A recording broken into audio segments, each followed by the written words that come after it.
তুমি কি জানো উম্মত, আমি 23টা বছর টানা তোর জন্য কেঁদেছিলাম উম্মত।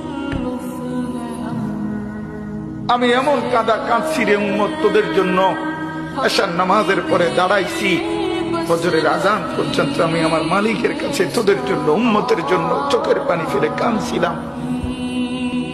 আমার এত চোখের পানি তোর দিল গলাইতে পারলো না।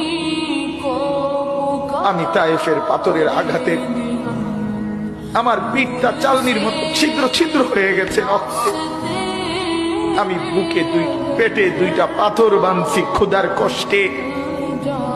আমি উহুদের দান দান শহীদ করা রক্তে উহুদের ময়দানে পড়েছিলাম বেহুশ হয়ে। আমার ঘরের চুলায় 3 মাস রান্নার জন্য কোনোদিন চুলায় আগুন জ্বলে নাই। আমার এত চোখের পানি, এত রক্ত, এত ক্ষুধার কষ্ট, কিছুই তোর মন গলাইতে পারলো না, তোরে সেজদা দিতে পারলো না।